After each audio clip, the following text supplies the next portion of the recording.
Welcome back to The Truth Hurts, where we expose corrupt politicians and lying corporate media. I'm Jake Duesenberg. We are broadcasting live today in Roseville, Minnesota, the belly of the liberal beast. Joining me, as usual, none other than Mr. Mega Jesse. How you doing there, buddy? I'm doing good, and yeah, look at it again. There's another China virus coming to get us, so just another scam being perpetrated. It's unbelievable what China is willing to do to our country and the rest of the world, so they've got hell to pay for this, I say. Maybe that's the story. Maybe it's the media hyping something up. Maybe it's something else. We'll get into that story. We're going to talk about how it's also possibly spreading to Europe. We're going to talk about, this is interesting, this is just something you published and wrote. Tina Smith, Minnesota Senator, junior senator from Minnesota, possibly caught in insider trading, which is perfectly legal for U.S. senators, by the way. We can't do it. We'll get thrown in prison. We get the Martha Stewart treatment if we trade with inside information, but not U.S. senators. So this is a really interesting story. Did you know the media is worried about Trump weaponizing the DOJ if he gets elected? Did you know that? This is the biggest threat to democracy, a weaponized DOJ under Trump. You see what I'm doing there? All right, we'll get into that story. We've got a move to overthrow the Minnesota GOP chair, David Hann. Chauvin stabbed in prison.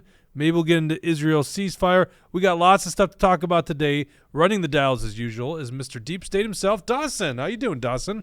Hi there. I'm doing good. I had a good Thanksgiving, and I hope that you all did too. Okay, there you go. We do not have the lovely Bridget here today. She is in flight from an undisclosed location. So, unfortunately, she is not going to be able to join us. But we do have William. William, once again, silenced, not doing well with his pick DeSantis. But he'll do his best to try to read the comments for you today. If you want to be a part of the show, just go in the Rumble comments. I think you're monitoring Facebook as well. But we certainly are following Rumble. We see you, Beth Moy. First time I've been able to watch live for a while. Well, we appreciate that very much. Debbie says, fantastic. Tucker says, riots in Ireland, too. You know what? Maybe we'll talk about that story. So much to talk about. If you want to be a part of the program, just go to the Rumble section. If you really want your comment read, and you can interrupt us at any time, hit the Rumble rant, and we will read your comment live on air. And for everyone, most of our audience watches not live, so you get to see it after the fact. Also, whether you're watching live or after the fact, hit like. It tells Rumble and all the other platforms, Facebook, to show this to other people, okay? Because if you don't do anything and you just watch it, by the way, I appreciate you watching it, they're like, maybe no one really cares about this content. So hitting like is very important. All right, so let's get into the story. Pull up the story from the Sun there, Dawson. This is mask wearing and social distancing making a comeback in China. Now, what the hell does it mean when you get reports from China, right? A communist country.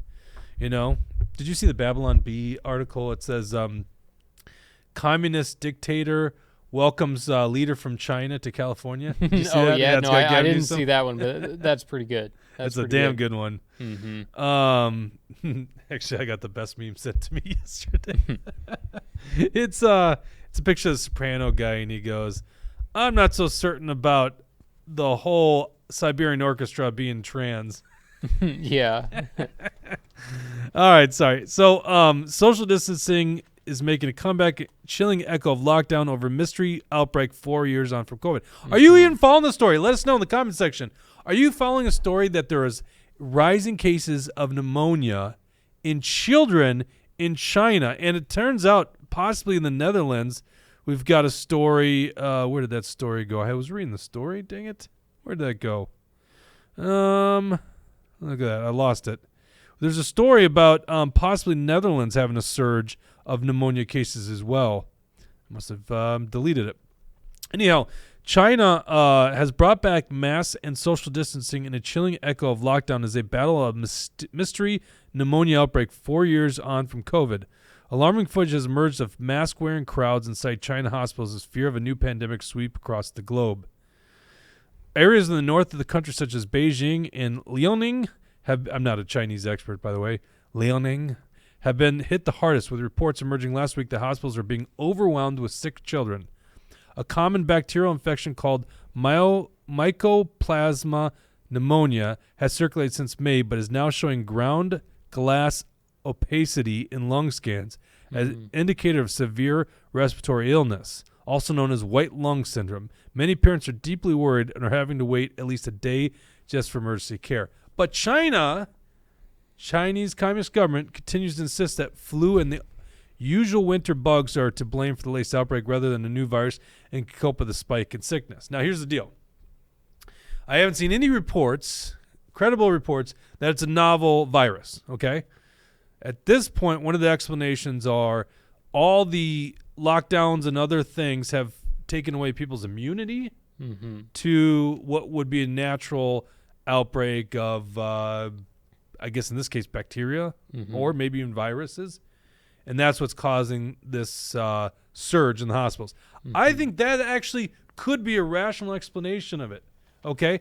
Which, if that's a rational explanation for it, doesn't it prove that lockdowns are not very helpful in the end, right? Doesn't it kind of go against the idea lockdowns are a good policy? Which, by the way, are people still saying lockdowns were a good thing?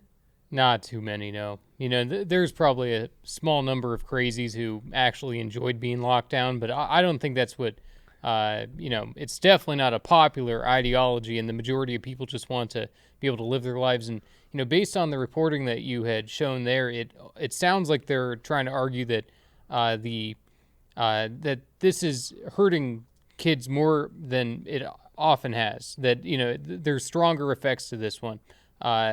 It's dangerous to hear what they're doing, and it would be interesting to know if this is novel or if this is just a continuing thing. And China obviously is going to cover up as much information as possible, anything that would look dirty on them in the process. So we can't trust that we're going to get solid, true, good information from China in this entire process. But for them to, for this disease to be out there targeting children, that pulls at the heartstrings, and it's definitely an easy way for the government to try to control people again. Oh, 100%. Wayzata One says that's what the Wall Street Journal health and science columnist said. What was that? Wayzata One, that it was lockdowns are ineffective? Tell me what it is. Brad Ganser, is there any surprise that this fearmonger is happening again? Trump is leading the polls. Yeah, that's where I was going. So here's the other thing. Maybe it is a new variant. Maybe it's a novel virus, right? And then it's like,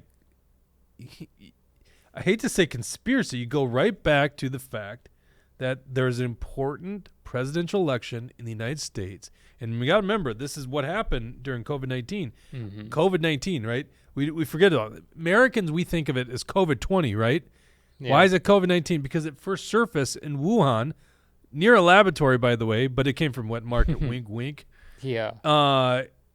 And I think it was October of 2019. I think it was October. It was certainly some point in 2019. That's why it's the... Yeah, it was right at the end of 2019. Back for Liberty. So Williams, I don't know why. Williams right here. I don't know why he's messaging here, but I was almost certain Alex Jones is right about COVID lockdowns coming back. Can you believe that? He's waits till he's out of the studio to agree with Alex Jones? Yep.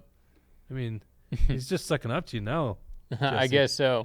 Yeah, Alex Jones is in a lot of trouble right now. You know, it's tough to tell because, people like him, he always says, we're in trouble, we might be shut down, but it seems like it's legitimate this time.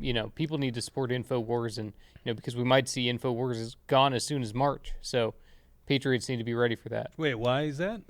They're saying that the lawsuits are going to bury him, and that he's actually going to have to, liquidate his company and pay all of the Sandy Hook people. But he could just, liquidate, and then he could just. I mean, really, all we need is Alex Jones. You don't need. You don't need the company, right? Yeah, exactly. But there's a lot of good stuff with the company, the archive of videos and everything, the library, the articles, the information, the documents. Does it go to auction sale then? I have no idea. That's the thing. It's tough to tell because, like I said, Alex Jones is always saying he's on the verge of it, but based on all the reporting that I'm seeing, he might be in trouble. But he's always speaking truth, and yeah, I agree with William on that. It's the they're always trying to look for the next excuse to lock us down. We think it's climate change in the future, but they might use another disease in the meantime. Well, it's both, right? We do have to worry about that. Napkin Nader's jelly because Bridget must be on another exotic vacation somewhere, and that's 100% true. I don't know if I can tell people where she's at. I want to. I don't think she'd care, but I just won't do it because she didn't give me permission to say where she's at. But it's exotic. It's some location somewhere. There will always be those that trust the face diaper, and yes, but here's a question. In this case, do they actually protect you. That's the problem with the face diapers with COVID-19 is the science is very evident. COVID-19 goes right through it. Yeah. Here, if it's a bacteria pneumonia, does it have some bit of ability to protect you? I don't know the answer to that question at this point. I want to be on the side of science, right? Local authorities, however, are already being called upon to open more fever clinics and promote vaccine uptake among children and the elderly. Got to get them vaccines, right? Yeah. You know, here's another possible thing. It's just something to get more money and revenue for the big pharmaceuticals, right?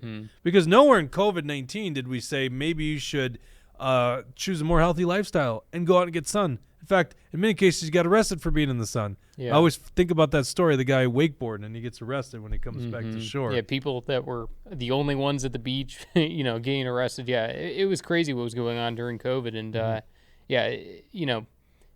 the mission obviously wasn't health. It was control. If they really wanted to care about people's health, they would have said, this is how you eat healthy. This is how you can work out. These are all kinds of things to improve your health. But, you look at people like Joe Biden. I mean, that dude is not mentally fit or physically fit. He keeps falling off his bike every single time he rides. So, we can't be trusting politicians and the government when it comes to our health. That's something that each of us need to individually research. Wish we were in a spot where the government was trustworthy, but it's not. We can't trust them for anything anymore. Right. And that's a sad reality. Cheers to you, K-Wall for life, our big top fan. I think that's great. All right, let's go. So let me posit the theory that Brad Gansers is saying that whatever this is, right? Because it's starting to get headlines, and I don't know, maybe this is the first time you've seen it, but ABC News and a bunch were reporting about this just yesterday. We have to be somewhat sensitized to the information that's being produced by the corporate media as we approach election season, and as Brad points out. People say Trump will never be president. There's no way they're going to vote for him. It's like, yeah, the polls are showing he definitely could be president again, which is actually scaring the shit out of the Republican establishment, right? Yeah. That's why you got the Koch Foundation, the Koch Brothers with Americans for Prosperity. You can go to actionforliberty.com, check out this story. They're endorsing Nikki Haley. And they call them, the Kochs call themselves libertarians. It's like, really they're not libertarians. What they are is they're rich guys. They're rich billionaires who want to make sure that they're protected and they don't give a rip about the rest of us. And that's exactly what's going on, Go ahead, send these young guys off to war. It doesn't matter what the war's about. Just send them out. So, with Nikki Haley, if she becomes the president, which will never, ever happen, but in the crazy scenario where she's the president, she's sending people off to war everywhere. People are going to Ukraine, people are going to Israel and Iran and wherever the hell else, Nikki Haley wants to bomb that day. Go ahead and go to actionforliberty.com there, Dawson. Let's pull up that story we put out this morning. AFP, Americans for Prosperity, their political action committee, I think that's what it is, maybe it's Super PAC, which has, I don't know if it's made an endorsement in the past, but now they're getting in to the presidential race. Once again, the big money. So we're talking about big money getting behind Nikki Haley, and that's what you're seeing right now. People are starting to abandon Ron DeSantis, Yeah. Now listen, Williams over there is still sporting the hat, right? He's not giving up hope yet, but most of the establishment is. So they're getting behind Nikki Haley apparently. And this is what I found so fascinating about this story. Let me go pull this up here real quick on my computer. They write, as many of you know, AFP Action has never engaged in a presidential election before, but as we said in February, to write a new chapter for our country, we need to turn the page on the past. Donald Trump and Joe Biden will only further perpetuate the country's downward spiral in politics. Now listen, me personally, I'm not 100% against that statement, okay? Because certainly Joe Biden is, and I don't think Donald Trump's the answer. But Nikki Haley is the I know, I'm getting there. But that's what they're saying. I'm just saying, listen, it's reasonable. See, Dawson will say, hey, maybe we should have someone younger, right? Because Donald Trump, he's getting up there in age. Now, he's doing a lot better than Joe Biden, but still, it's like, can our nation find a younger, vibrant, leader? But then I go to the point where there's no one else on the stage other than me, Vivek, and I'm more interested in learning about the guy, but there's some question marks there. Yeah, he's but a there's no one else on that vegetarian. stage. I mean, he's a vegetarian. How could anybody ever trust a vegetarian? I didn't know Vivek that. the vegetarian. Now I didn't know that. No, that's the thing. It's like Now the I'm very globalist cautious. takeover with Bill Gates, where they want to stop us from eating meat, stop us from eating cows. Vivek is going to be at the tip of the spear of that fight. He's going to try to argue all of us and tell all of us that we shouldn't be eating meat. It's unhealthy for us. If a guy doesn't eat meat, if you can't trust a guy to eat a burger with you, he can't be trusted for president. Yeah. Well, then they continue on saying, furthermore, a significant majority of voters want somebody new. That seems to be somewhat true. The American people have shown they're ready to move on from the current political era, so AFP action will help them do that. Then they go on to write in this release, AFP Action is proud to throw our full support behind Nikki Haley, who offers America the opportunity to turn the page on the current political era. What are they talking about? Yeah. New? That's like regurgitating the George W. Bush era of politics. Yeah. Like, that's nothing new. Right. She is so bad on foreign policy. I wouldn't vote for her. Oh, yeah, me neither. It's like me in 2008. I was homeless, man. I'm totally homeless. Let's be honest. And I'm not saying you throw your vote away if you go third party at all. Vote your conscience, right? But you usually know going into Election Day that there's just not a lot of momentum by a third party. In 2008, I knew who Obama was. I could see through that bullshit.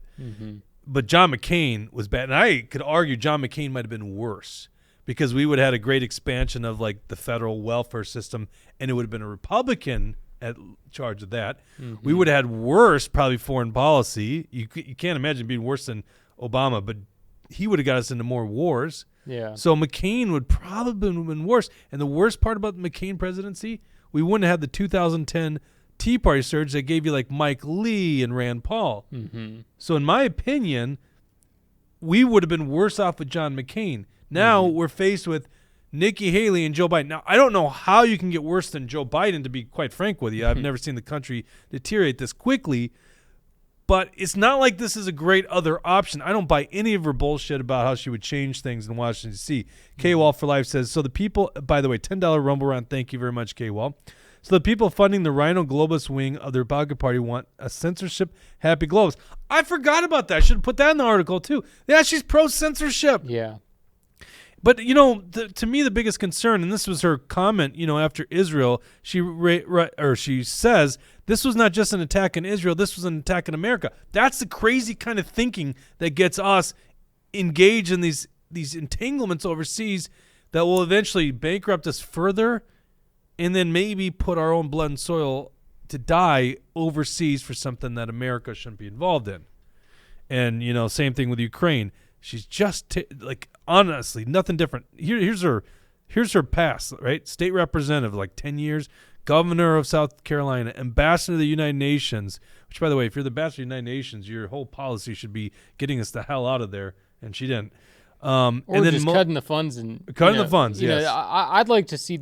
I think the UN can be worked within. It's one of those things that we don't want to have the world fall apart. If it's the one organization that can bring all of them together, we need a fighter in there to go and fight like hell. And then we don't fund the whole thing. Right? Yeah, exactly. I'd say we could cut 90% of our funding with them, and we'd be a-okay. But we don't need to take taxpayer money to go give to the UN to give definitely us not how policy papers on global warming. Yeah, definitely not how Nikki Haley was handling it. Right, and most recently, she was a board member of the major defense contractor Boeing.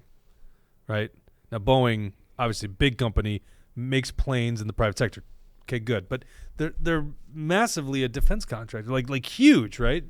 So she's not like an outsider; she's like an insider, right? And she's taken on this anti-Trump wing of the party. Now, once again, I don't personally have this big affinity to Trump. I'm not like MAGA Jesse. I got a big affinity to the Trump people. Here's the thing that gets me: it's like the Nikki Haley's of the world. They look at the situation, and the MAGA people, and they have no solution for this. The MAGA people are crazy. Well, you got to contend with the MAGA people. They're too big of a portion. You can't ignore it. How are you going to win over these people? And I don't know what their answer is to it. At least Vivek realizes that I have to appeal to that base of the party. I think they're all just banking on the fact that they think Trump might get locked up, or killed. But it's that's like the these only people situation aren't where going to they have go a into chance. Nikki Haley. They're going to go someone that wasn't rubbing in their face and telling Yeah, them but how they're terrible. hoping it's too late by that point. They're hoping that the primaries already happened in the majority of the states, so that basically you're only down with a couple of options, and then they can try to force us Trumpers to get behind one of these people. We'll see. It depends on what goes on with Trump in these legal cases, and then as long as he stays safe, he should be okay. But all these other candidates, they're just building a Plan B scenario in case Trump is somehow out of the picture, because all of them know that they cannot beat Trump. And none of them are even really trying. All of them are looking so pathetic in their attempts to do it. So, Nikki Haley, it's pretty unbelievable that she's getting this kind of support. But, it's only from the billionaire class. I don't think she has a real grassroots level of support. There's people here and there, but most people are seeing it exactly through her because she's just another career politician. Right. All right, well, let's bring up Trump here since we're talking about him, this story. And then we're going to get into Minnesota Senator Tina Smith and her insider trading. This story you'll probably only hear from us. I don't think anyone else has picked this up. So we've got The Guardian, which is a rag in the UK. And this is to me hilarious. I think you'll find this interesting. It's called Openly Authoritarian Campaign, Trump's Threat of Revenge Fuel Alarm. Now, it is interesting to note that this is a foreign paper looking at America and opining on American politics, right? Although the reporter is reporting from NDC, because obviously just like our media, their media goes overseas and has like a bureau there. But I'm just going to read these first two paragraphs because this one is delightful. Trump's talk of seeking to weaponize the DOJ and, quote, retribution for opponents poses a direct threat to the rule of law and democracy in the U.S. should he win a second term, experts say. Well, as long as the experts say it. That's ridiculous. You mean what Joe Biden's doing right now? Is that what they're talking about? Because Donald Trump didn't do any of that in his first term, did he? Now they're claiming, he's going to use and weaponize the government against his political enemies. He can't even get the deep state on his side. How is he going to be able to do that? Even his own attorney generals were going after Trump, so he can't even trust sometimes his own administration because they're going to try to backstab him too. So, how is he even going to be able to do it in the first place? And also, he has never indicated that he's going to do anything like that. He's called out the corruption. He's called out some of these traitors to our country, General Milley, telling China, don't worry, we're not going to attack you. Giving China some updated information. It showed that Milley and others, their priorities with China over our own country, and a lot of the members of the deep state, they're all globalists. They're not nationalists who love this country. They're not people who love freedom. It's incredible. The Democrats, it's the weakest possible argument. You accuse others of what you are guilty of. It's something pretty obvious once people get the picture and realize that these people are just lying and they're just saying, like I said, they're guilty of what they accuse of.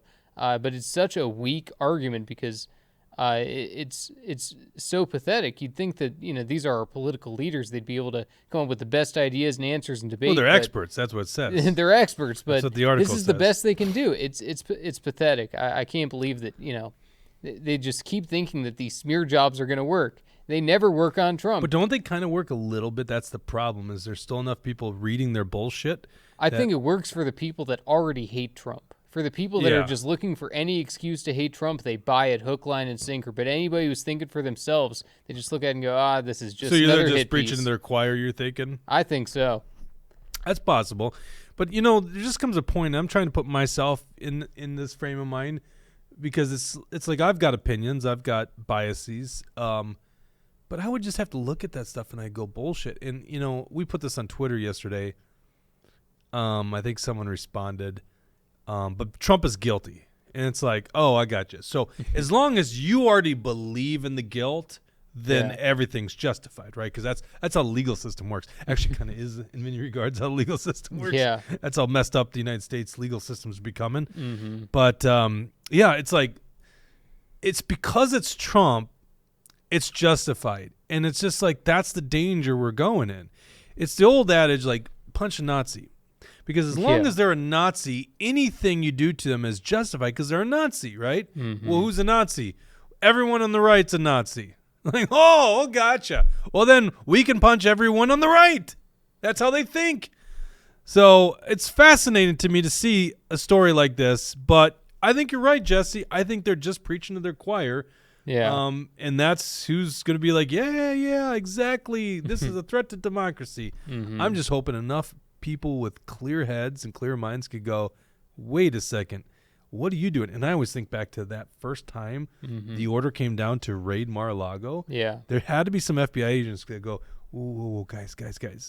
What are we doing here? Yeah. Like, are yeah. we really doing this? I don't know if this is a good idea. And, when that mugshot came out, Trump became a hero to a lot of people. There was a lot of people, who said, I'll vote for him now. Look at what he's doing. Obviously, this whole thing's a scam. If he can get a mugshot and walk away and, he's obviously not being treated like a typical criminal in all of these proceedings. It's all because it's a witch hunt, and it's all because it's a kangaroo court. That's why, it's theatrical, because they're making it theater on purpose. They want us to, be consumed by it. They want us to think that, Trump could be locked up at any moment. But Trump, he does a really good job of not taking these too seriously, because if you just watch Trump, you'd think he has no way, no chance in hell of ever, going to jail or anything with this. He doesn't show any kind of fear. He doesn't show any kind of guilt.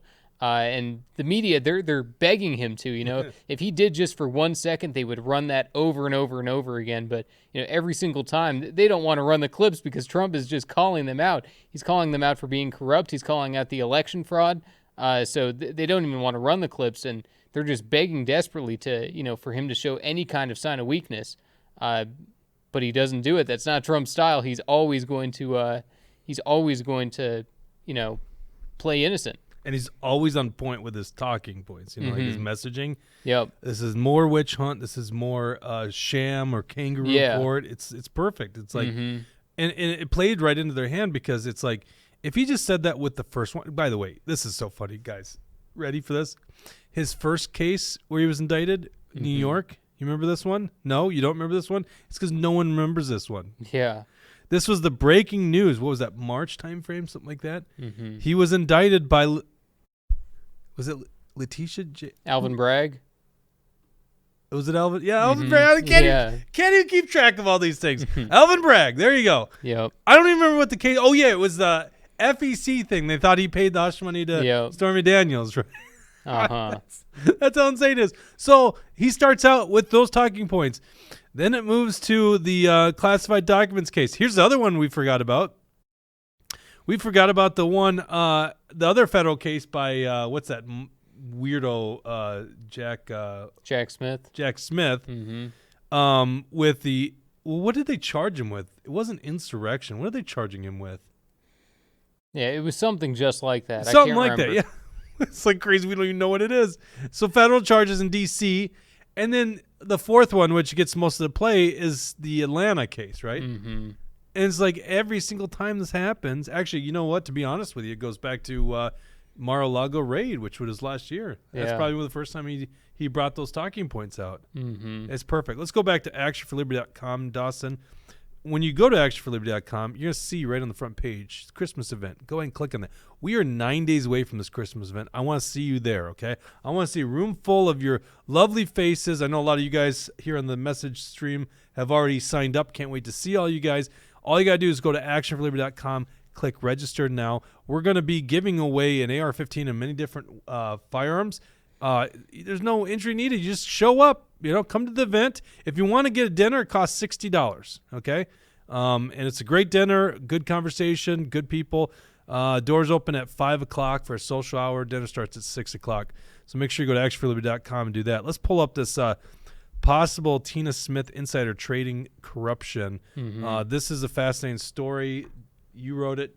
Tell me about it, Jesse. Right. So we've heard about this in several different senators and congresspeople. Nancy Pelosi, obviously the most famed example of insider trading. It's when these congressmen and senators go out there and, they buy or sell stocks with non-public material information about a company. This happens in D.C. all the time. They sit on certain committees where they're given confidential, classified, secret information that only is going to be presented in front of that committee. It basically means that you know how the stock market is going to go in certain cases. You know when certain companies are going to get big governmental investments, you know when they're going to be doing big production, you know when they're going to be doing big sales. And that's exactly what has gone on in this case here, because Senator Tina Smith, who sits on the Senate Health Committee, had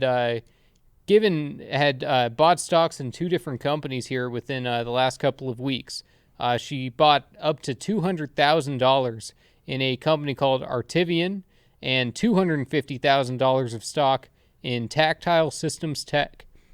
Tactile Systems Tech is a Minnesota company, and they are headquartered here in Minnesota, while this Artivion was headquartered in Georgia. They're both medical device creating companies, so they make different kinds of medical devices. And like I said, Senator Tina Smith is on the Health Committee, where both Tactile Systems and Artivion receive governmental contracts where Tina Smith manages them and earmarks them. Dawson, pull down here. You can see the actual disclosure. Yep, Yeah, right so there. that's the financial disclosure right there, and you can see attached to it on the right side there is it's showing Activion and the increase that she has had in her stocks there. So she has profited up to $60,000 from her Artivion purchase in less than 3 weeks. $60,000 is more than the average American makes in a whole year. So Tina Smith,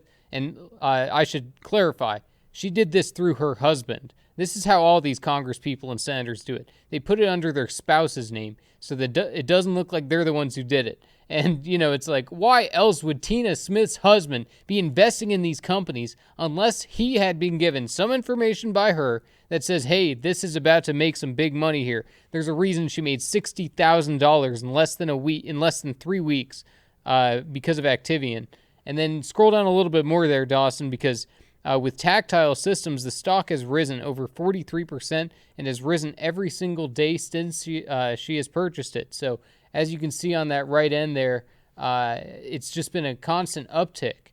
This is proof that Tina Smith had some sort of idea, unless she's some kind of genie that can predict the future of markets. They had some sort of a reason and idea. unless that superpower came recently. Yeah, exactly, because she didn't have it before. But all of a sudden now she's able to predict these markets perfectly, and they can come out making a huge profit. It's a joke, and so go ahead and scroll down a little bit more. I found on the Better Business Bureau's website that this company, while they do have an A+ rating from the Better Business Bureau, if you go to the customer reviews, they have 1.62 stars out of 5. So what does that say? That means that the customers of Tactile is unhappy with the business. They think they're corrupt. There's obviously something going on if they have a 1.62 star rating out of 5. That means that the customers aren't happy, but for whatever reason, the Better Business Bureau seems to think they're doing okay. And as you can see in that tweet there, I just wanted to call that out too, because Angie Craig, Minnesota's congressman out of CD2, hasn't been very vocal on this, but she's been very vocal on the issue of insider trading. I guess you don't call it out when it's a member of your own party and your own state, because that might get a little uncomfortable. I guess Angie Craig doesn't have any interest in holding her own party accountable. Angie Craig just wants to talk about the issue, pretend like she's an independent, when really she's just lock, stock, and barrel, completely in the tank of the Democrats, and she'll do anything to defend and protect them. That's exactly what's going on with that. And anybody with good faith who's looking at this issue with common sense, they're saying we should not allow congressmen to buy and sell stocks. We know it's only going to lead to insider trading. They make enough money with the jobs they got and the speaking gigs they get. They don't need to be allowed to do insider trading on top of it. So we need to see the U.S. Senate. We need to see the Democratic Party and the DFL, both nationally and here in the state of Minnesota. They need to call out Tina Smith, and I say call for her resignation. If she is doing insider trading and receiving our tax dollars as her paycheck on top of it, she can't be trusted. She needs to resign. This story came, I think, from a tweet that we saw in off of Unusual Whales, which is a Twitter account, which is really good. And I posted that on one of the lines here, Dawson, the actual tweet. Mm-hmm. They did a recap of all the so basically what they do is their job is to look at these reports and then report on who's getting these sweet deals. So it's really interesting to see how well these stocks have done in a short duration since she's owned it. And then, of course, she sits on the health committees, which is a direct conflict here. They wrap it up and they, in the year and see who's made the most gains in their portfolio. In fact, if I'm looking at this right, and you guys can look at it, it's unusual_Wales. That's the Twitter handle. Mm-hmm. Members of Congress that beat the S&P in 2022. I'm guessing this is trades made into only year-to-date included for comparison. So I'm guessing, it's got the S&P. Oh, okay. So in the year the S&P in 2022 lost 18 points, it has, all the people that outperformed the S&P 500. Now, it's not the largest list that you'd ever see. And, of course, we'd have to look more into the list to kind of understand it. But, like, Debbie Schultz was 51% that year. That's her returns in the stock market. Mm-hmm. Debbie Wasserman Schultz. Former DNC chair, yeah. But the top person's Patrick Fallon of the Republican Party, right? Mm. Okay, so, this is what I like, and this is also why we're targeted by both sides of the political aisle, because we'll call out bullshit on both sides. Now, you do on this list, and I see it's got, like, Marjorie Taylor Greene on it. She had 6.2% returns. Now, here's the thing is there's nuances to this. Perhaps, and I'm not saying she's not privy to corruption. She could be just as privy to it as everyone else. Mm-hmm. But there is a chance that someone like her was just bearish on a lot of the things that year, and that ended up being very beneficial. Mm-hmm. But that's just the nature of how she sees the world politically. Right. I'm guessing that's not the case of Debbie Wasserman Schultz. Yeah, probably not. Yeah, and I see a good comment from K-Wall for Life here. Cut Tina a break. She's just trying to fill the Minnesota insider trader role now that Dean Phillips isn't running for Congress again. So, that's a perfectly good explanation, too, I think. I think that, with Dean Phillips out, and honestly, I don't even know if I believe Dean Phillips is out of the race because Dean Phillips is not becoming our president. He would much rather be in Congress than not. I think he's going to run again. We'll see. Well, what's so crazy about that? I love how people are like, what's his plan then? It's like, Dean Phillips is doing just fine in life. Why does he have to have a plan? Like, mm-hmm. Right? Yeah. Maybe he just doesn't want to be in politics anymore. Maybe. Imagine you're Dean Phillips and you see, listen, I don't know Dean Phillips at all, okay? I'm just going to put it this way. He's incredibly wealthy. Yeah. Phillips Vodka, right? Phillips Spirits or whatever the hell it is. You go out to Washington, D.C., and you advance yourself to the point where you're at least sitting there on stage on the front stage of this, when it comes to nominating Hakeem Jeffries. He was right there. We reported this. We opened our show in January in the speaker battle. He's right there with Hakeem Jeffries. He's giving intro speeches. Clearly, he's kind of in the fold of leadership at that point. Mm-hmm. I don't think he had an official leadership position, but you don't sit right next to them and give speeches for Hakeem Jeffries if you're not kind of being brought in the fold, right? Mm-hmm. So let's just imagine he is a progressive. He's a Democrat, and he sees the absolute lunacy of what the Democrats are doing, getting behind Biden, and he doesn't like this, and maybe even sees it for what it is. They're going to a convention, and they're just going to merge out of the convention with a person they selected themselves, and no one could do anything about it. And he's like, that's it. I'm going to push back. It would be interesting if he was honest in that kind of strategy, because he definitely doesn't say anything like that. He says, Joe Biden's a good man. I just think it's time that we move on. I think we need a younger generation of leaders. He doesn't say the quiet part out loud. That, well, hold on. But he does say that, let's just give the devil his due, that he does think the policies are good, which is where we would have the big arguments. But he's just like, what are they doing here? This guy's going to lose the election. Mm-hmm. Right? But I guess what I'm saying is, does he think that the convention is going to be thrown up in the air and that there could be, multiple, does he think that Joe Biden is actually going to be the candidate? It's interesting to see what would actually go on there. And I don't know if you had seen this. John Fetterman has actually gone after Gavin Newsom, saying, we got actually two people running against Joe Biden in the Democrat primary. We got Dean Phillips and Gavin Newsom. One of them is just has the balls to admit it. That's what John Fetterman said. So John Fetterman's even going after Gavin Newsom a little bit, and that Newsom-DeSantis debate is going to be in just a couple of days here. I think it's in 2 days or something. with Sean Hannity moderating it. So that will be pretty interesting. I don't know how it's going to go. I honestly don't expect DeSantis to look that good. I think Newsom is a lot slicker than him. So we'll see what goes on. But yeah, I'd be interested too. He's not the best debater. But yeah, he's not terrible. Yeah, yeah, and he might His do better policies against are a better. Democrat than a Republican in the debate. Yeah. I mean, I'm going to be fascinated. Brad Ganser writes, isn't it possible for these dolts to beat the S&P without non-public information? 100%. Here's the thing. You know, and I used to be in the investment world. I know this. Like, you're not outperforming the S&P 500 over a span, let's just say 5 plus years, without some kind of, like, you would be top tier as a money manager. These guys are not top tier money managers, okay? So yeah, for 1 year, why don't you just pull this up here, Dawson? Go click on that tweet. Line 17. That's a tweet from Unusual Whales. This is about Tina Smith. And then what I want you to do is I want you to click on Unusual Whales account there on the top. And I think their 2022 returns is right at the top here.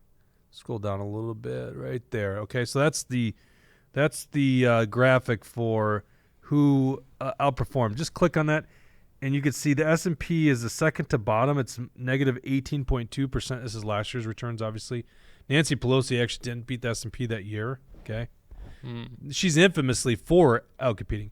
So even though Mitch McConnell lost 6.9%, he outperformed the S&P 500. That's the argument they're trying to make. Dan Crenshaw's on that list. You can see red and blue, so it's a very bipartisan list. The top two, as I mentioned, Patrick Fallon, a Republican, and Debbie Wasserman Schultz, a Democrat. So now if it's just 1 year, it means really nothing. You could have been, like I said, a contrarian, and you won big, right? Or, you pull out a significant portion of your investment. Well, that one makes sense here. It's probably still measuring the returns that are in there. Yeah, let's say you pull out a ridiculous amount of your investments and you're just like maybe long on a blue chip stock, one stock, and that just did better than S&P 500, right? S&P 500 could be down 18%, but one of the 500 companies is up. So what if you were just lucky and got that one 500, one of that one company, right? So if you did this 5 years in a row over a span, even if you're just averaging it, it doesn't even have to be in a row, but you're averaging it, that's where people like me go, yeah, you'd be really top-tier money managers. 80% of money managers don't outperform the indexes, right? Yeah. By the way, when you talk about this, the S&P 500 is just one index, okay? It's the 500 top companies, 30 being the Dow 30 is the top 30, S&P 500 top. But really, when you get down to it, there's so many different indices. You got the Russell 2000, and the Russell has many. You have a bunch of S&Ps that are like overseas. So it really depends on the type of portfolio you have. But the S&P 500 is pretty much considered an elaborate one because it's 500 companies and they're the biggest ones by market cap. So anyhow, to outperform those top companies, right, which changes, S&P changes because, people move up and down, is meaning that you're like, I guess the logic here is you can just invest in an exchange-traded fund that follows S&P 500 companies, right? So if and there's some good investment advice, right? Yeah. If you don't want to pay for a money manager, just investing in the S&P 500, you're going to beat 80% of money managers who are going to take a percentage of your, a commission off of what they're selling you as investment. Just typical thing. So really, the realm of good money managers is about that 20% that can beat the S&P 500.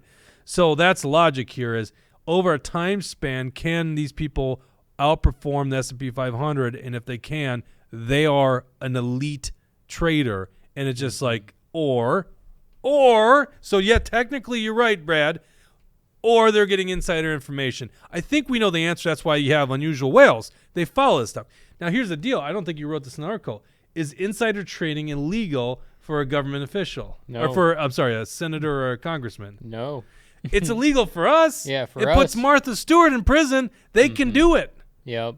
Which is a massive conflict interest. Yeah, it's pretty crazy. And when these senators like Tina Smith are investing in businesses and companies that have specifically to do with the committee that you serve on, it's just obvious that it's corruption. And, if Tina Smith was really serious about, these types of things, like if she actually wanted to invest money in the stock market, she could easily pick companies that have nothing to do with anything that has to do with her business in the Senate. But that's obviously not what she's going to do. And I've seen some of the people starting to call her out. I think it needs to happen more in Minnesota because Tina Smith, for whatever reason, she gets swept under the rug. People don't even talk about Tina Smith in Minnesota. If they talk about the senators, it's Klobuchar, but even then, Klobuchar doesn't get enough attention. So the people need to be ready to call out Tina Smith on all this kind of stuff because she gets swept under the rug. I don't know why she doesn't get dragged out more often because she's just another crony politician. Yeah, she's a snooze fest. That's why. Yeah. Not as bad as Ann put me to rest, the senator from Minnesota Senate. Where was I? Oh, Glenn Cotton says Warren Buffett says S&P 500 is better than 90% of financial advisors. And I might have been wrong. I think it was 80%, but yeah, Warren Buffett is probably one of the most renowned best investors of all time. He's the one of the type that outperforms. I don't know how much you know about Warren Buffett, but Berkshire Hathaway, which you can invest in, Class A share is worth probably this amount of your house. They do have a Class B share, which are much cheaper. But Berkshire Hathaway is basically a portfolio. And it's such a large company, its portfolio, which invests in Coca-Cola and Geico Insurance and Fruit of the Loom, just to name a couple. Literally the track record of the performance of those companies in that portfolio is like tremendous. That's why Warren Buffett is one of the wealthiest people on the planet. The wealthiest being Mr. Tesla, which Tesla's done very well lately. Okay, so I want to get this story in before we sign off today. Where is this? Oh, there's a move to overthrow Han. Let's pull this story up. So our good friend Dale is on the headline there. Look at that, Dale. Dale's jacket. Isn't that great? Mr. Conservative voter with a knife sticking out his back that says Rhino. We got a bunch of these jackets, by the way. If you guys ever have an event you want to use these jackets for, just message us. We'd be happy to loan out the jacket. They're great. That's not a real knife. That's a plastic knife. True story. Dale went in to see, what was it, Trump? Or was it Paul? I know it was Paul. Well, I think he wore it at both events. Their Secret Service wouldn't let him into the event with the knife in the back.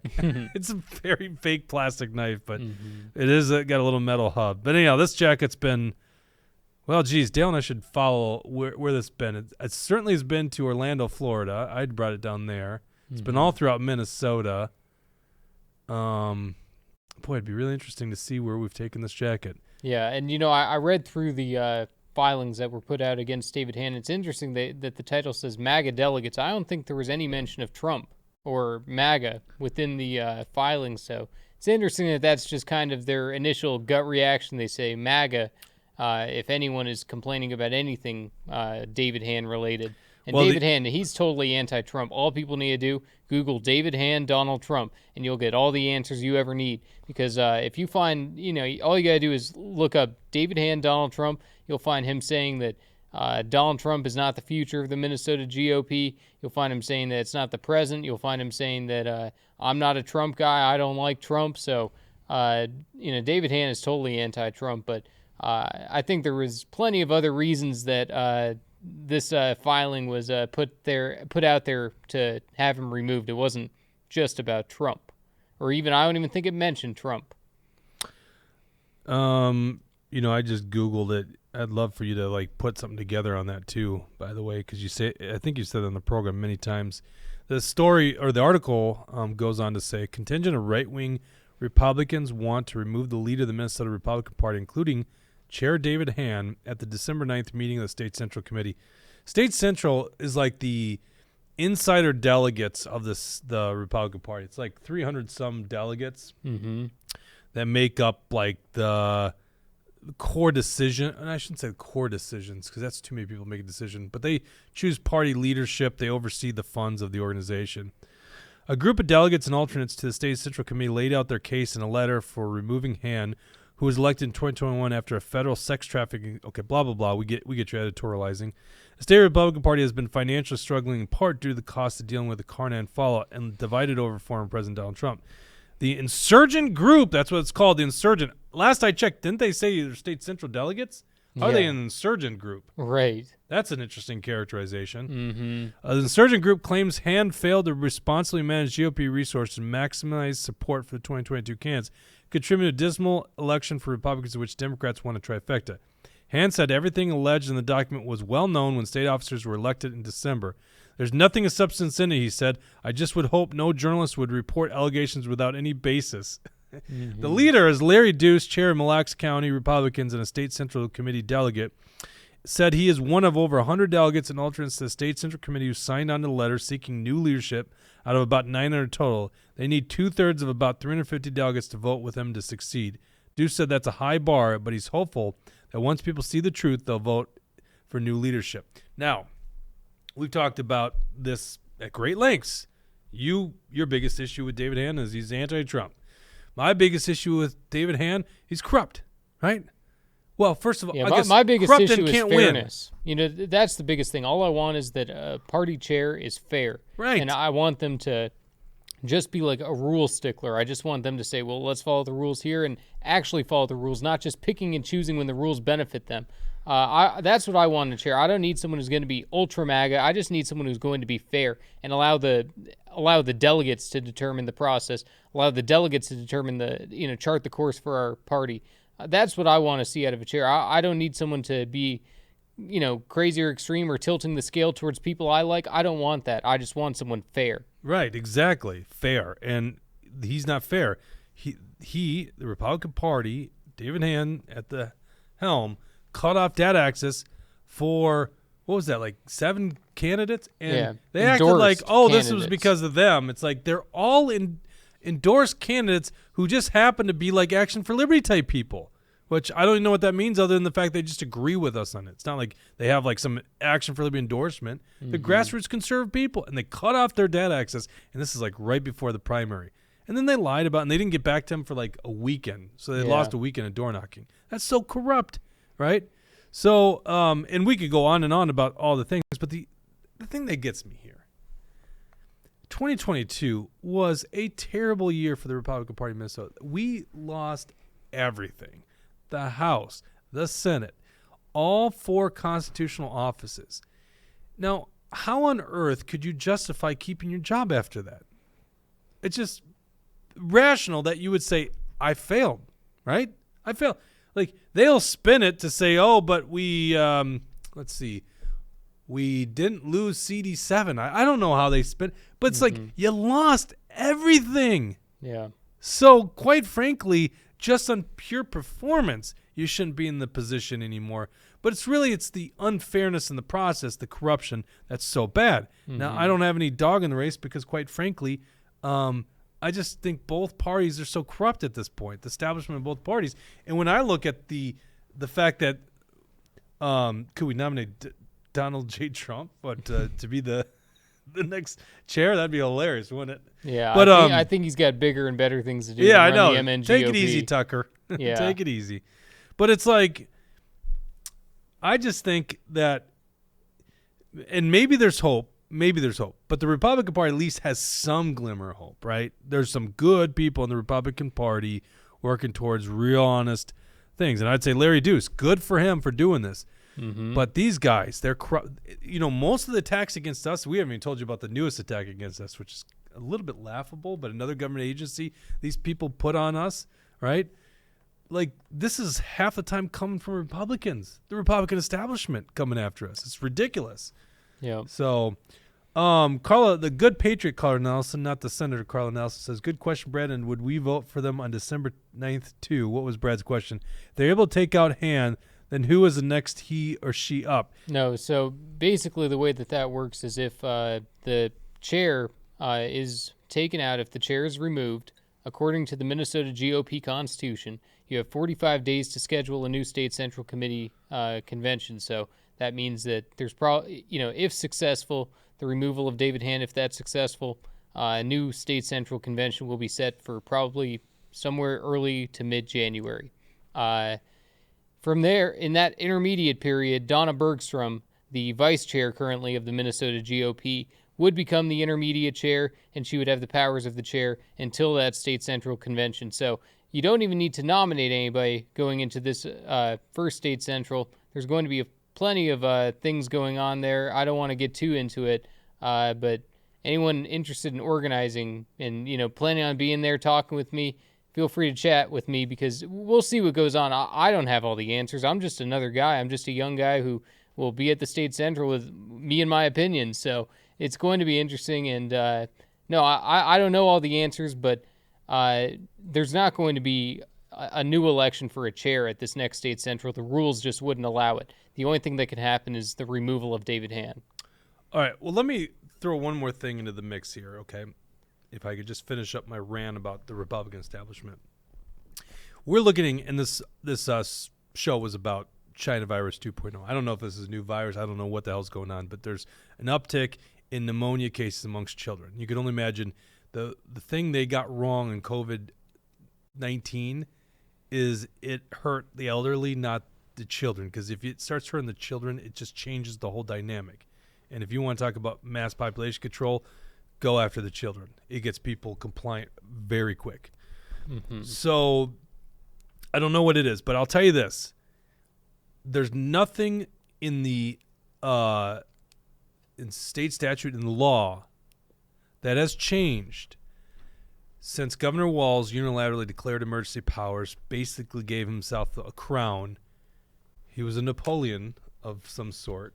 Mm-hmm. Gave himself a crown and declared that you got to stay in your homes and we can shut down businesses. Totally illegal, should never been found constitutional. Courts in this state are terrible, okay? Nothing's changed in law. And the reason nothing's changed in law is because we couldn't get over the Republican establishment hurdle. That's the thing about Action for Liberty, is when we want to change policy, we want to advocate for liberty, we go make sure the Republicans are on board first before we start spending all the money and resources on the Democrats. We couldn't get past the Republican establishment.